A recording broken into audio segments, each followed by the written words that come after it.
what I'm doing, and that means more to me than the interviews are part of it. I guess it's come around as my success has come around. I was very focused on what I was trying to do, which was win every race that I possibly could and try to find a great horse to ride. On the inside is 6th point by 2 lengths. Then Darby Creek Road, followed on the inside by Hoist the Silver. Aladar on the extreme outside is next. Then Special Honor Racing 10th, and Dr. Valeria's 11th as they move on to the backstretch. And on the outside, there goes Sensitive Prince taking command as Raymond Earl drops back second by 4 and affirmed is third at this point. The first quarter in 22 3/5 seconds and the half in 45 3. And down the backstretch, Sensitive Prince now enjoys a 2.5 length advantage. Raymond Earl is second by 3. Affirmed is third by 1.25 lengths. Along the inside, Aesop's Foibles is racing fourth. On the outside, that's Believe It, now 5th. Gap of 2.5 lengths, and Chief of Dixieland is 6th. Darby Creek Road is 7th. Aladar now on the outside gains ground in 8th position as they round the far turn. 3/8 of a mile to go in this Kentucky Derby. It's Sensitive Prince, and up on the outside, there goes Affirmed with a rush. Affirmed takes command by a head. Sensitive Prince is second, and Believe It moves quickly to the leaders as the field turns for home. Coming to the quarter pole, Affirmed on the inside, Believe It on the outside, Believe It on the outside, Affirmed toward the rail, and down the stretch they come. Affirmed on the inside, takes command again. Believe It is second, Aladar gains ground third. They're in the final furlong. It's Affirmed with Stevie Cauthen showing the way by 2.5. Believe It with Ed Maple is next on the outside. Aladar is third, but it's going to be Affirmed. Affirmed with Steve Cauthen is going to win this 104th running of the Kentucky Derby. Aladar is second, Believe It third. Gap of 4 lengths followed by Darby Creek Road, Aesop's Fable, and the rest. Well, it was Affirmed stalking the early pace and quickly moving to command and never letting it go. Final time, 2 minutes, 1 1/5 seconds. Affirmed wins the Kentucky Derby. Back to the... I'd just like to say thanks so much to the Wilsons, to trainer Les. He's a great, and it's great to be associated with him. And thanks to my parents, my family, they all came to see me today, and they're here with me. And it's a tremendous feeling. I didn't realize how good it feels until after the race, but it's something else. Still Affirmed as they come to the quarter pole. He's holding on to a head lead. Aladar is outside of him and challenging that lead. The two are heads apart, and Aladar's got a lead. Aladar put ahead in front, right in the middle of the stretch. It's Aladar and Affirmed battling back along the inside. We'll test these two to the wire. Affirmed under a left-hand whip. Aladar on the outside driving. Affirmed and Aladar heads apart. Affirmed's got a nose in front as they come onto the wire.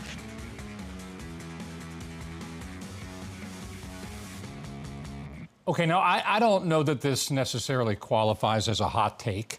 But what I will say is there may have been horse races as good as that over the storied history of racing. There has never been a better. There's never been a better race than what Affirmed and Aladar did in the Belmont. Yeah, that was a sensational race. What caught me too, Rich, for 45-year-old video, that was pretty good video, because sometimes you see those races, they look like they're underwater or on another planet. That actually was really good video of that race.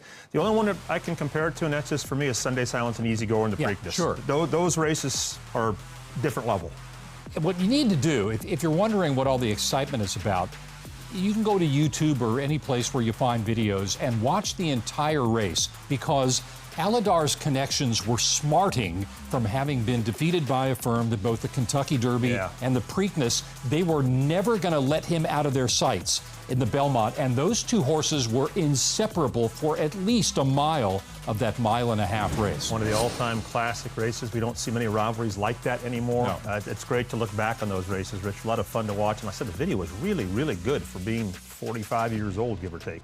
Running now down towards the final furlong and a half, and it's still Twickenham from Marquis Universal, and Steve Cauthen now goes for the stick, as does Pat Edery on Red Rufus on the outsides. Between these three, they're just clear of Bold Owl, who's trying to come back and close, but Marquis Universal coming with a good run on the outside of Twickenham. It's going to be very close between these two. Marquis Universal, in fact, takes up the running now. Into the final half furlong, it's Marquis Universal who's got on from Twickenham approaching line. Marquis Universal is the winner. Twickenham is second. Red Rufus is third. Bold Owl fourth. 5 was Foveros, 6 Maiden Pool, and 7th and last in the end was Hay Lane. So the impossible dream has come true, or perhaps not quite so impossible, because this horse was fancied although, as you will have noted, he drifted from 7 to 4 at the early show, out through 9 to 4 and then 5 to 2. And in fact, young generations, the last of the 20 to be installed. Chris is now the blindfold thrown off, and now we just wait. In fact, they're under starters orders, and they're on their way. So as they start to settle down, the early stages, Stand.The Grey, who's the first to kick on from that city. Castle. Lifehouse Wish showing right up there on the far side. On the near side, Matchless Dancer. Stand just about the leader, but now disputing the running with Lake City. Then just in behind the leading two comes Town Sky. Lifehouse Wish towards the far side. Matchless Dancer on the near side. Then comes Jeroboam. Jeroboam is then followed by Blue Refrain, and Chris is about the middle division. They run now towards the 5 furlong from home marker. Still Stand in the lead from Lake City on the far side. Matchless Dancer. Then comes Town Sky. Town Sky is then followed by Lifehouse Wish and Jeroboam towards the far side. Then also showing prominently on the near side is also Secret of Success, but they're running now towards the final half mile, and with Stand.The Grey on the near side. Lake City on the far side disputing it. It's over to the grandstand. Well, they're now at halfway in the 2,000 guineas, and Stand who's made all so far, still right up there, but Lake City is almost level. Racing between these two is Town Sky, then comes Jeroboam just behind them. After Jeroboam on the near side comes Matchless Dancer, then right over on the near side is Tap on Wood, 3 furlongs to go, and up front still open looking race, but on the near side Tap on Wood coming strongly with the favourite Chris, and it's these two coming to challenge on the near side. Voiture for France, racing past the bushes and downhill into the dip, and it's Tap on Wood and the favourite Chris from Voiture. A wide open 3-cornered contest at the moment up front. Just behind them is Lifehouse Wish coming strongly with Young Generation, but it's Chris and Tap on Wood coming to the distance. Tap on Wood on the near side and Chris, and here comes Young Generation on the near side. Voiture back and forth, but it's Tap on Wood being pressed now by Young Generation, and racing up towards the line. It's Tap on Wood and Young Generation close home. Steve Cauthen wins the guineas on Tap on Wood from Young Generation and Chris. A photo for second and third. 4 was Voiture, then Lifehouse Wish followed by Hard Green Sayer, Blue Refrain, then Jeroboam, Lake City, Barra Castle, Gazelle. You've seen derbies in America, Kentucky Derby, the Washington International, things like that. How does the atmosphere here at Epsom on Derby Day compare with those? Well, I think the excitement at Epsom Derby Day is as great as anywhere in the world. The only things to compare it with are the Kentucky Derby and probably the Arc de Triomphe. Those days, just everybody's alive and anticipating what's going to happen in the big race, and so it's the same sort of thing in those big races. But how does it compare for yourself when you start off the day? Do you still feel a rush of nerves? I think just before the race, you know, your adrenaline starts to run because it is the biggest race of the year, and it means a lot to everybody. Everybody wants to win it, and everybody's dreaming that they're, you know, maybe it will happen to them today. But one guy wins it, and the rest. His new job is with trainer Henry Cecil, the master of Warren Place Stables at Newmarket and champion trainer this year for the 5th time. It means a change of location, a new challenge, and the chance to remain champion jockey for years to come. Cecil has a string of over 150 horses, hand-picked from the finest studs and the biggest sale rings around the world, with owners like Khalid Abdullah, Lord Howard de Walden, Mr. Jim Joel, Sheikh Mohammed, Stavros Niarchos, Charles St. George, and Daniel Wildenstein. I asked Cecil what attracted him to Steve Cauthen. I think he's a natural rider and a nice person. I think he'd sort of make a very good stable jockey. I find he's easy to get on with, and those are the main things, I think. If any of your owners don't want Steve, would you stand by him? Oh, definitely. I mean, he is going to ride the horses. When I say when required, I mean, if we have a horse at 2 meetings, obviously Paul Edry will probably ride the others, but no, he will ride the horses. I mean, if there's a horse he can't get on with and he can't stand and he thinks we should have somebody else, that's another matter. But, I mean, he rides the horses. There'll be no question of any owner asking for another jockey? No. There may be a question of them asking, but they wouldn't get one. I'm not Lester Piggott, and I don't want to try to be. I'm going to be myself, and I think that I'm a very adequate jockey, and I feel that I can get along with the people that I'm dealing with. I'm looking forward to it as an opportunity. I'm not trying to be equal to anyone. I'm hopeful that next year the horses will be healthy and well. I know that there's a lot of well-bred horses, and the one thing about being a jockey is that experience is a very important thing. I'd love to win the Derby. I'd love to win the Arc de Triomphe. I suppose those are the 2 major races in Europe that any jockey would like to win. And I'd love to be champion jockey again.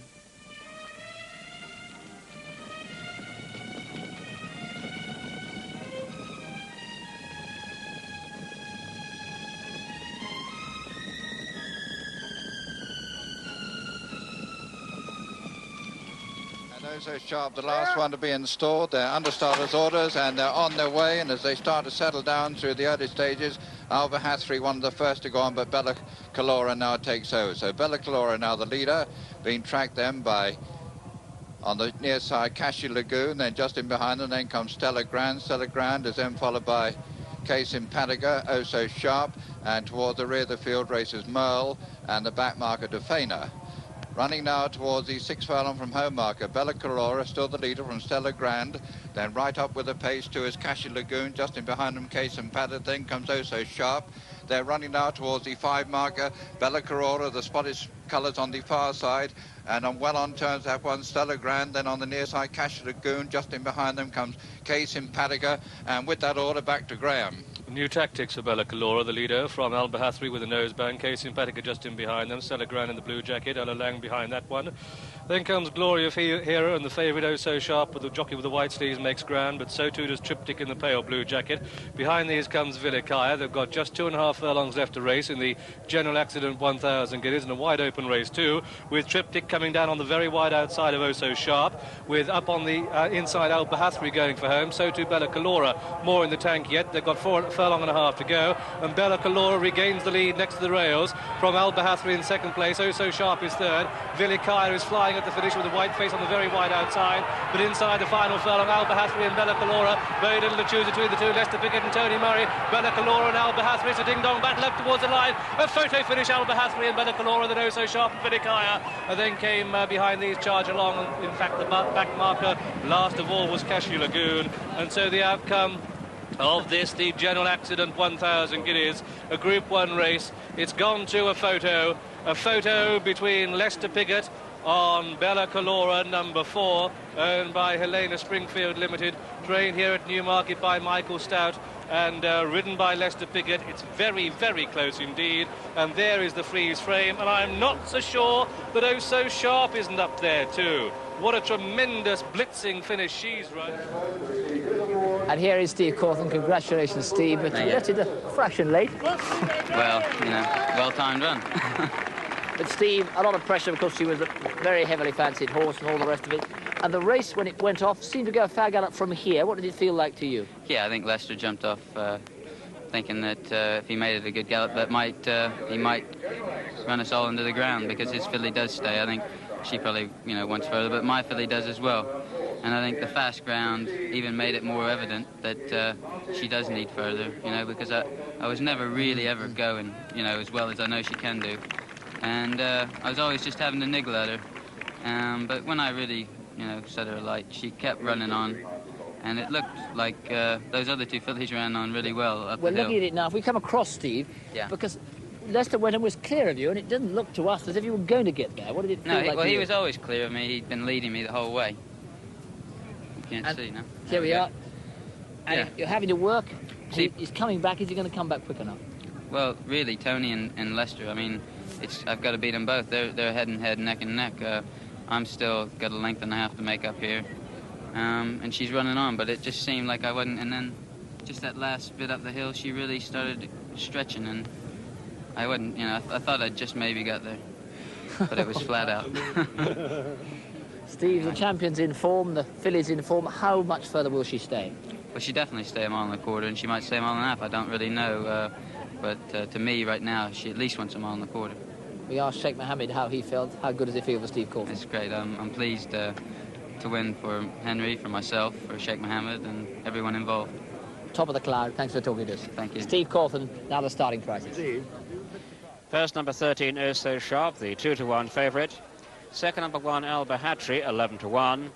And third, number 4, Bella Calora at 7-to-1. Non-runner 16 and 17. There's Gold Seal Oaks, but you can see there the legs anxious to get into action. And they're under orders, and they're away, and a pretty level break too. And up on the inside, Domino's Nurse goes quite quickly away, and also Romantic Feeling. And behind these comes Triptych, and through the first furlong It's now Romantic Feeling who goes on from Domino's Nurse in second place. Petralia on the left of the picture.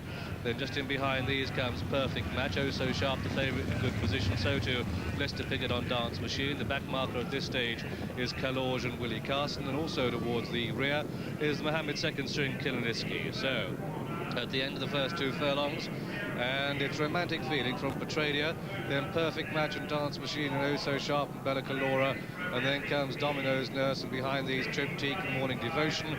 Then Dubai, and the second favourite, makes up a bit of ground on the outside of Kiliniski. But the favourite, Oh So Sharp, in a good position with Steve Cauthen, who's on the outside of Lester Piggott and Dance Machine. But it's Romantic Feeling in the lead, with Petralia up on the outside of her. Then just on the outside of her comes Triptyque, who's going well. On the extreme left of the picture is Kiliniski, but some way off the pace. They're at the top of the hill. They've got just over 7 to race.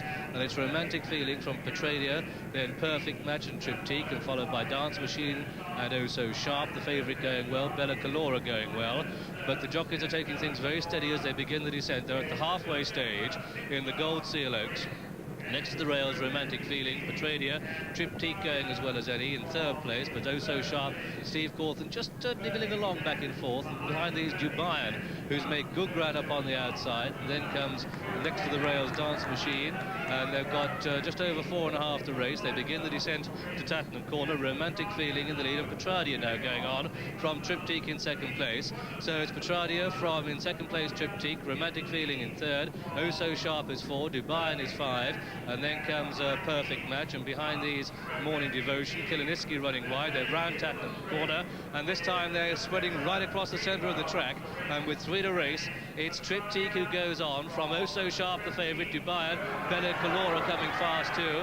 And behind these, Petralia, who's losing a pitch, just over 2 to race. And the favourite, Oh So Sharp, throws down the challenge for Triptyque, but coming fast on the stands rails is Dubai, and they've got a furlong and a half to go. And Steve Cauthen strikes the front and goes for home. And the race looks all over in a matter of strides. This is an impressive turn of foot shown by Oh So Sharp. She's drawn away from Triptyque, Dubai back in third place inside the final furlong, and it's Oh So Sharp for 6 to 4 favourite. Steve Cauthen and Henry Cecil on a real high this week. It's Oh So Sharp who wins the Gold Seal Oaks. Oh So Sharp the winner, Triptyque second, Dubai in third, then Kiliniski 4, Bella Calora 5. Domino's Nurse came 6, and behind these came Perfect Match, Morning Devotion, Petralia, and then came Romantic Feeling, Kalorge, and last of all, oh, what a disappointing run by Lester on Dance Machine. He finished last of all, but Oh So Sharp at 6 to 4 has won the Gold Seal Oaks, and what an amazing week for Henry Cecil, her trainer, and her jockey, champion jockey Steve Cauthen. They slipped in the Eveready Derby with Slip Anchor, and they've looked oh so sharp to win this Gold Seal Oaks. It was unbelievable, the amount of the lightning acceleration that oh so sharp showed. A daughter of Crease, owned by Sheikh Mohammed, trained at Newmarket by Henry Cecil, ridden by Steve Cauthen, Steve's 59th winner of the season, his first win in an Oaks. He'd finished second 3 on 2 previous occasions. And there's Lester Piggott, 9 Derby winners on his last Derby ride, who rides Theatrical, the horse nervous in the stalls, the last to go in for the Eveready Derby. That's it, the jockeys look across, they're under orders and they're away, and it's a pretty level break, and we expect Steve Cauthen on Slip Anchor to slip through into the lead, and he does just that. But Snowplant, that one stays too, and he is with him.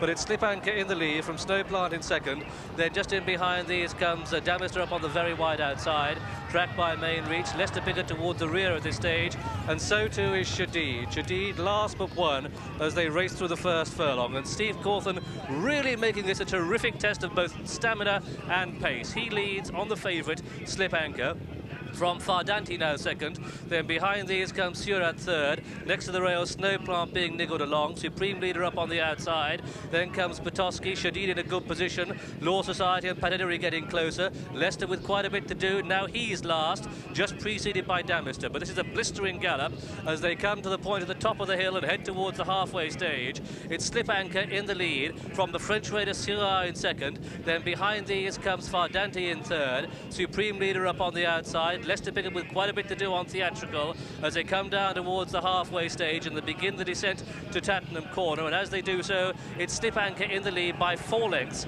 to Fardanti in second. Then in third comes Sura, fourth up on the outside, Supreme Leader, then Shadid, Law Society, main reason being scrubbed along. Theatrical with quite a bit to do, and they're at the halfway stage in the Eveready Derby, and the favourite Slip Anchor is 4 lengths clear for Steve Cauthen. The back marker is Snowplant. Petoskey comes out of the pack to throw down the challenge, but he's going to have to motor already. They're past the 5 furlong pole. Lester Piggott on the extreme left of the picture. Shadid going sweetly, the horse with the noseband, but Slip Anchor has slipped the field for Steve Cauthen. He's really blazing a trail as he turns around Cauthen Corner. This is a sparkling performance. They've got over 3 furlongs to go. We know the horse stays, and surely Steve has stolen it. They've got just over 3 to go. 1 horse in the picture, and that is Slip Anchor. Steve Cauthen reckons this horse is the best horse he's ever ridden. He could prove it here today, because Law Society's in 2nd place, Supreme Leader is 3rd. Then comes Shadid, who's being pulled up at the rear of the field, but they've got just 2.5 to go. 2 to go. Steve looks right on Slip Anchor. This is a blistering pillar-to-post victory here. He's 8-10 lengths clear from the 2nd horse, Law Society. 3rd is Supreme Leader. Theatrical hanging under pressure, staying on his Lanfranco, but he's not going to get anywhere near his stable companion. That's Slip Anchor. This is Steve Cauthen. Steve's first Derby victory, ridden out to the post, staying home, cutting home well. 1 horse race, and that's Slip Anchor. Slip Anchor the winner. From Law Society 2nd, close for 3rd between Damaster, who stayed on well, and then came Supreme Leader, then Lanfranco, then Fardanti, and behind that one came Reach, then Theatrical, a disappointing run, then came Royal Harmony, and behind these came Snowplant, then came... Watch live racing now on racingtv.com. So they're all installed for this Holston-Pilsen Ledger, a small but oh-so select field. And it's Cauthen and Lanfranco, and there isn't that much pace on early, and Leicester's not going to hang about. He leads on Lanfranco from Cauthen in 2nd. Oh So Sharp is 3rd. Fardanti pulling very hard indeed in 4th place. Troy Fair up on the outside, and the main back in last place.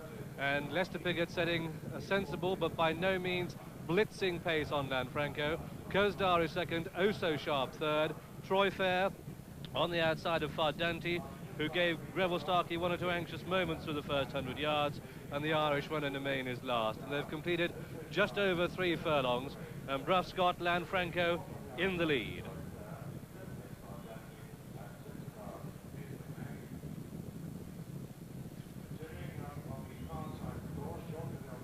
So it's Lanfranco leading from Cauthen in 2nd, and then Oh So Sharp is 3rd. He's followed by Troy Fair in 4. So Lanfranco, Bruff leading.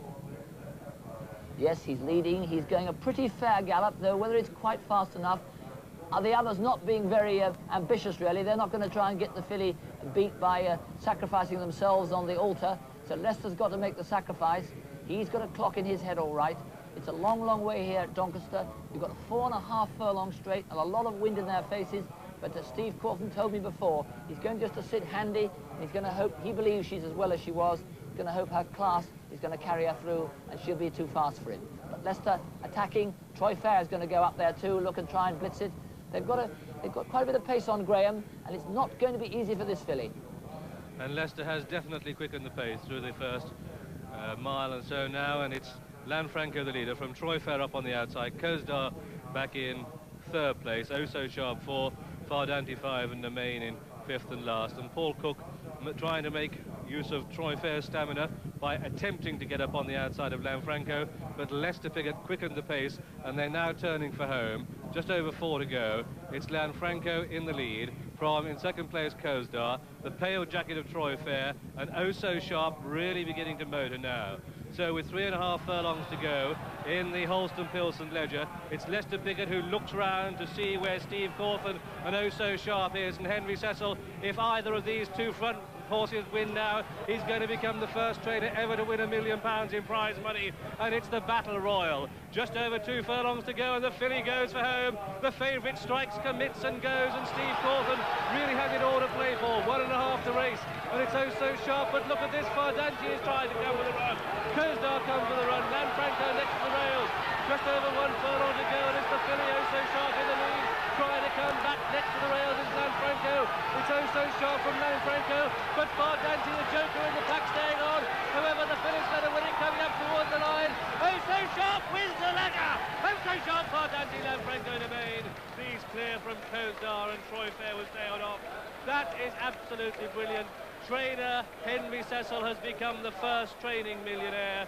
Steve Cauthen, the American jockey, wins on Oh So Sharp, the 11-8. Reference point, and Steve Cauthen out in the lead from Ascot Knight second. Then in third is Most Welcome and Ibn Bay. Then Agdale next to the rails. Legal Big comes to the run. Sir Harry Lewis comes to the run. Bellotto tries to make ground on the left of the picture. Sadid starts to pick up ground. Also looking for room is Groom Dancer. I think just over 2 furlongs to go. And Reference Point has it from Ascot Knight. Then comes Most Welcome and Sir Harry Lewis.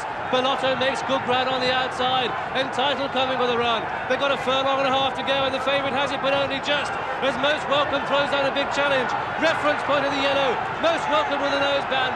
Bellotto starts to pick up ground in the white sleeves, but Reference Point holds on. Reference Point really battles. Most Welcome second, Bellotto is third. He has to be straightened down close home, but the favourite wins. Reference Point a photo for second. Most Welcome and Bellotto. Then came Sir Harry Lewis, Entitled and Mountain Kingdom. Then Sadid and Groom Dancer, disappointing runs. 2, Gulf King, drawn 5, Tony Cruz. 3, King of Mercia, 1, Ray Cochrane. 4, Love the Groom, 2, Tony Eyes. 5, Mountain Kingdom, drawn 4, Pat Edery. 6, Reference Point, drawn 3, Steve Cauthen. And number 8, Waterfield, drawn 7, Brent Thompson. A 7-runner lineup then for this Group 1 Holston Pilson Ledger. Just the 7 runners, but they have between them won over £800,000 in winning prize money. Reference Point, the 1-4 favourite, 4-1 on.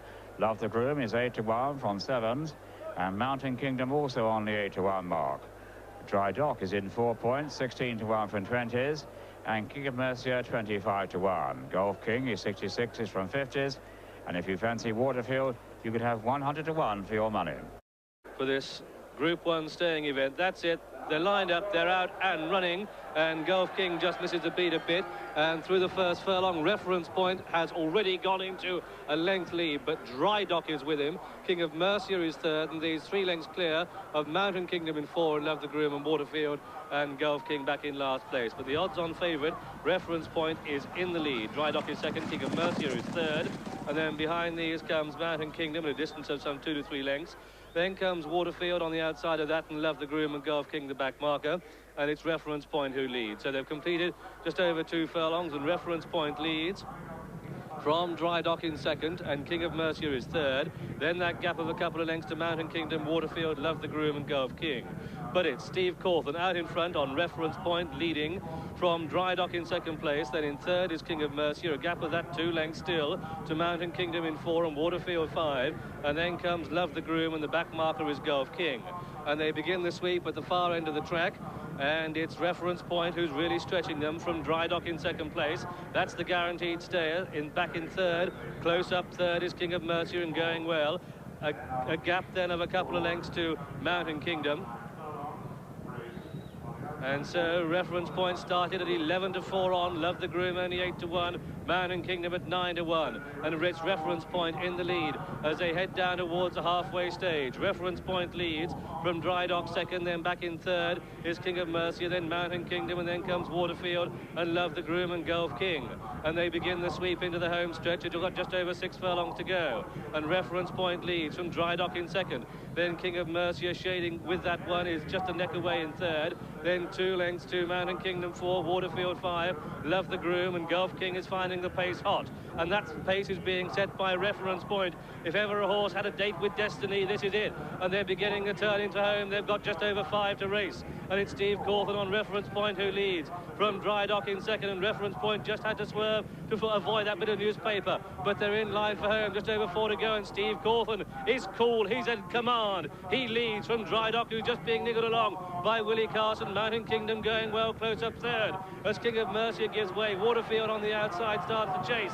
They've got just 3.5 to go, and Reference Point has it from Dry Dock, who's just tightening up Mountain Kingdom. Past the 3-fold, Reference Point leads from Mountain Kingdom in second place. But don't forget that from here on in, Reference Point is into unknown territory. He's never been this far on a race course before, but he's out in front, and it's Reference Point who goes for home. Mountain Kingdom is second, Dry Dock is third, at best a furlong and a half to go, and Mountain Kingdom gives chase to Reference Point.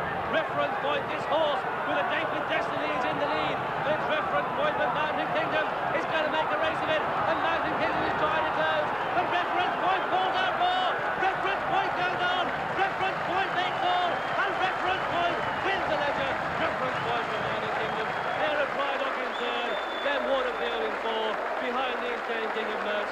Then Love the Groom, who's been only 1-2 at 11-4 on. The winner of this Holston-Pilsen Ledger is the odds-on favourite, Reference Point, owned by Mr. Lewis Freeman, trained by Henry Cecil, who's just created a new record for the number of wins trained in England. That is his 147th winner of the season, and that is the horse that did it. That's the horse that has given him his 11th Classic victory. That's the horse that has given Steve Cauthen his 7th Classic victory. That's the horse that's won the Ledger. That's the odds-on favourite. Number 6, Reference Point, the 11-4 on favourite. Second, number 5, Mountain Kingdom at 9-1. And the third horse, number 1, Dry Dock, 11-1. Check returns, win £1.30, places £1.10 and £1.70. The dual forecast going to £2.70 and 7 problem? You've only just arrived. Missed a winner in the first race, by the way. Yes, we had a bit of a problem with the weather. The fog in Bigham Hill grounded our helicopter, and we had to wait a bit longer. And then even when it did finally get to us, we had to make a large detour. Rather than coming direct to the course, we had to go right round London, and took us about an hour instead of 35 minutes. And Piggott and Swinburne were with you? That's right. Could have been a big loss. Could have been good. Scott and I were standing by. Yeah, I mean, was your heart fluttering? Because ours was. Well, not really. The pilot kept assuring me that we'd be here by 1:45, so I thought, you know, I could stand missing the first race. I wouldn't have been so happy about missing the third. Slip Anchor got here just a few hours before you, safe and sound. I mean, you are on record as saying he could be the best horse you've ever ridden. Well, you know, I mean, I'm very hopeful. I think a lot of the horse, and I've been riding him out for the last 2 weeks, coming up to his Derby preparation, and you know, he's got a lot of character, and I really like the horse a lot, and I think he is a very good horse. It's okay at home, and everything he's done so far that we've asked him, you know, he's done it very easily, and today will be the test. Steve Cauthen, good luck. Thank you. Trooper, the pacemaker, to burst through the first furlong in the lead, and she's up with the pace early on, a Trooper with a white cap. And on the wide outside, Sunday Sports Star, these two share the lead, Animatrice, and then on the outside of these, Princess Janista in a good position. Bohemian, Diminuendo settled mid-division, tracked by Sudden Love, and then behind these comes Katina and Indian Rose, and they race through the first quarter mile, and it's a Trooper now by 2 lengths to Sunday Sports Star in second, Bohemian racing third, Princess Janista 4. These are followed then by Animatrice, and on the inside of Animatrice is Diminuendo, followed by Indian Rose, Miss Boniface, and on the outside is Sudden Love, and then Dubaware, and Katina is the back marker as they keep up a level gallop going through the first 3 furlongs, and a Trooper leading from Sunday Sports Star in second, and Bohemian racing third. A break then of 3 lengths to Animatrice and 4, Princess Janista 5, Diminuendo mid-division is 6, Miss Boniface on the inside is 7th. Going the shortest way on the inside is Indian Rose. On the outside of her is Dubaware, and Katina is the back marker as they breast the rise at the top of the hill, just under a mile to race, and it's a Trooper with a white cap leading from Sunday Sports Star. The 2 rank outsiders lead the field in the Gold Seal Oaks, but they're setting a good pace for Bohemian, who's travelling well in third place, and they're halfway now. A Trooper leads from in second place Sunday Sports Star, next to the rails Bohemian racing third. These are followed then by Dubaware and Diminuendo, who's making a bit of ground, Princess Janista, and on the inside Animatrice. It's still a Trooper in the lead. They're well past halfway, just over 5 furlongs to go, and it's a Trooper in the lead from Sunday Sports Star in second, then Princess Janista and Bohemian, Animatrice. Diminuendo starts to make ground on the outside of Dubaware. Pushed along is Miss Boniface. Behind these comes Sudden Love, who's making good ground. They begin the descent to Tattenham Corner, and the pacemaker, Trooper, wisely running quite wide, but with it on the inside is Sunday Sports Star. And then behind these comes Bohemian, Diminuendo travelling well, Princess Janista in the firing line. They're in line for home, and it's Sunday Sports Star that goes on from Bohemian, but Steve Cauthen travelling strongly with a white steam jacket on Diminuendo. The pace hasn't been that strong, and Sunday Sports Star now next to the rails gives way as Diminuendo bursts on the scene and quickens clear. Diminuendo with just under 2 to go, goes 3 clear of Sudden Love in second place. Indian Rose staying on with the yellow cap, but Diminuendo has this race sewn up. They've still got over a furlong to go, but Steve Cauthen punching away on this classy filly. Diminuendo is 6 lengths clear of Sudden Love, with Animatrice from place coming up towards the line. Diminuendo and Sheikh Mohammed for another impressive victory in the Oaks. Diminuendo wins it. Sudden Love is second, Anna Patrice third. Indian Rose 4, and then came Bahamian 5, Princess Janista an honourable 6, followed then by Katina in 7, then Miss Boniface and Sunday Sports Star Dabaware beat 1, and that one was the pacemaking Troper, and so the result for this, the Gold Seal Oaks, is a win for number 7 Diminuendo, the 7-4 favourite. Steve Cauthen rightly beaming all over his face. She's done the job very, very well indeed. Second is number 12, Sudden Love, that one ridden by Ray Cochran. And third is the French Radiant, number 1, Anna Patrice, ridden by Gary Moore.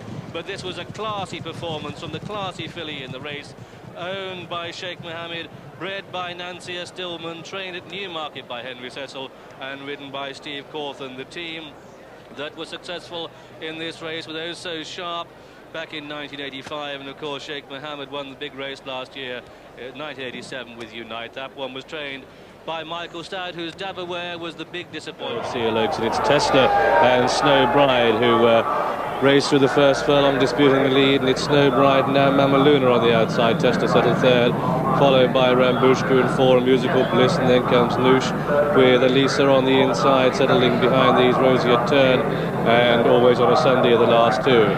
But they look a rather isolated sight, just the 9 runners as they race up the hill, and Mama Luna has the call by a length over Snow Bride. Elisa making ground on the right of the group. That'll be on the inside as they cross to the inside running rail with just over a mile to go. And Mama Luna leads, and Snow Bride and Tesla and Elisa, then Rambushka and Roseate Turn and Musical Bliss and Noosh, and finally is Always on a Sunday, and it's Mama Luna leading with just over a mile to go. And Mama Luna stretching them clear by 2 over Snow Bride in second, then Tesla on the outside of Elisa, followed by Rambushka and Musical Bliss making a forward move. Roseate Turn next to the rails, and then comes Noosh and Always on a Sunday, and they come to the halfway stage in the Gold Seal Oaks. They flash past the 7 and head towards halfway. Mama Luna leads from Snow Bride in second, and Tesla on the outside of Elisa second, third and fourth, and then Musical Bliss creeping closer on the outside of the pack, and they're down towards the halfway stage. They've got 6 furlongs left to race in the Gold Seal Oaks, and it's Mama Luna leading. From Snow Bride in second place in the dark blue, with Musical Bliss making ground on the outside of Tesla in the black and white, with red hot favourite Elisa, who's in the green jacket next to the rails. Rambushka presses her, Always on a Sunday, and then Noosh and Roseate Turn. It's a wide open race as they begin the turn round Tattenham Hill, and just over 3.5 furlongs to go. And Mama Luna in the lead, Snow Bride, Tesla, Musical Bliss pushed along on the outside with a white face, but the favourite Elisa railed very well indeed. They come down towards the 3. And Mama Luna has it. Elisa looks a room and tries to find it on the inside of Snow Bride. Then comes Tesla, Roseate Turn, Noosh making good ground on the outside. They race down towards a 2-pole, and Mama Luna has it from Elisa going in pursuit in second, Snow Bride on the outside. Then comes Noosh putting in a good work now, with a furlong and a half to go, and the favourite strikes, and the favourite goes for home. That favourite is Elisa. They're inside the final furlong, and Elisa has it by a length to Snow Bride, Mama Luna, and Roseate Turn staying on very well for a place. But the favourite has it. Elisa is 2.5, 3 clear, and Elisa wins it from Snow Bride and Roseate Turn in the photo second turn.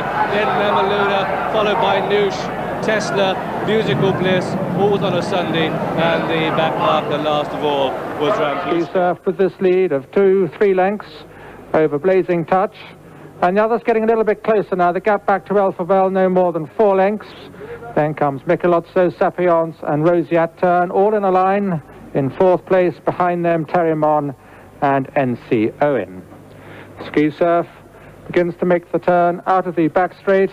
The lead by 4 lengths now to Blazing Touch, another 5 back to Alphabel in 3rd. Then this group tightly packed in behind, Michelozzo on the outside of Sapience. On the rails still is Roseate Turn, being followed by Terrimon, and last of all, just at the back of the field, is NC Owen. So they make the turn towards home, 5 furlongs left to run. And Ski Surf still has this advantage of 3 lengths over Blazing Touch. 4 lengths back to Alphabel, then comes Sapience on the outside of Michelozzo. Roseate Turn back in 6th place, followed by NCO and Terrimon, as they begin to make the turn now with 4 furlongs to run, and Ski Surf doing his job as the pacemaker, still in front, but now the pack beginning to close in on him as they come up the home straight with 3 furlongs left to run. Ski Surf goes over to the far side and leaves the rest to get on with it to come up the home straight. Blazing Touch still just in second. Following him in the white cap is Rosiat Turn. Next door to him comes Alpha Bell. Michelozzo comes up the centre with Sapience. On the stand side is Terramon beginning to improve with NCON. Wide open as they come down towards the 2 furlong marker where Michelozzo just strikes the front. Michelozzo and Steve Cauthen go for home, but right in behind them comes Terramon. Sapience running on at one pace, so too is Rosiat Turn. Blazing Touch in with the money as they come inside the final furlong now, and Michelozzo and Steve Cauthen are striding clear. They've got this one well sewn up as they come inside the last 100. 7 lengths back to Sapience in second, then comes Rosiat Turn and Terramon up towards the line. Steve Cauthen wins another St. Ledger, then comes Sapience, Rosiat Turn, Terramon and Blazing Touch. So the result of the St. Ledger, first number 3, Michelozzo. Steve Cauthen has decided not to renew his retainer with Sheikh Mohammed. In fact, it seems unlikely that the US-born jockey will return to England for the next season. Cauthen arrived in Britain in 1979 and won the 2,000 guineas that year on Tap on Wood. For the past 2 seasons, Cauthen has been retained by Sheikh Mohammed, for whom he has ridden 188 winners. Prior to this association, he'd ridden some of the best horses owned by the Sheikh, including the classic winners Oh So Sharp, Indian Skimmer, Diminuendo and Old Vic. Irish champion jockey Michael Kinnan was offered the job, but having given it every consideration, decided to turn it down in order to maintain his close links with Ireland and Hong Kong.